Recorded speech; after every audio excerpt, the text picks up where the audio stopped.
चल चल चल तोरा माई से कहेम। नमस्कार प्रणाम।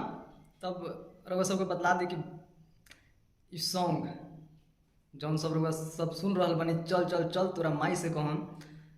ये सॉन्ग पे, ये गाना पे चोरी के आरोप लागल बा। चोरी के आरोप लागल बा, सही बात बा, पुराना वर्जन बा। बट गाना केहू और के और आरोप केहू और लगावता।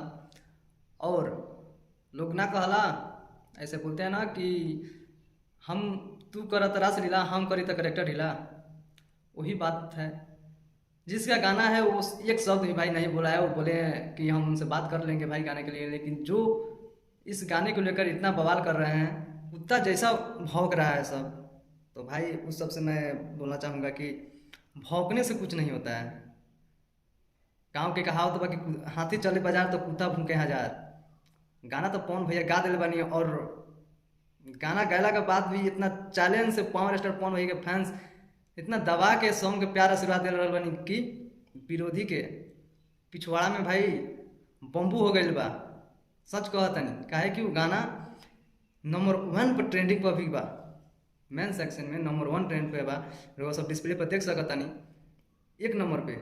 वो भी वो चैनल से जौना चैनल पे भाई अभी तक कोई भी गाना इतना व्यू लाया होगा, लेकिन कोई भी गाना उस चैनल पे ट्रेंड नहीं कर रहा था, ना म्यूजिक सेक्शन में ना ट्रेंड, ना मेन सेक्शन में। तो आप लोग का ये प्यार आशीर्वाद है पवन भैया के लिए।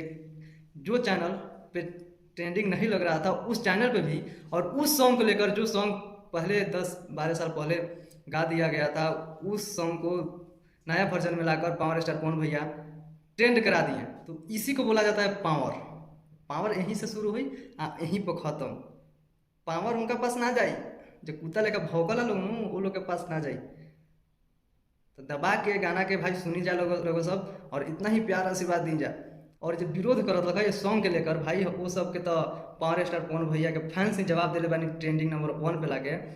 तो दिल से लव यू आप सभी को, इतना प्यार आशीर्वाद देने के लिए। इस सॉन्ग को ऐसे ही प्यार आशीर्वाद बरसाते रहिए अपने पावर स्टार पवन भैया पे।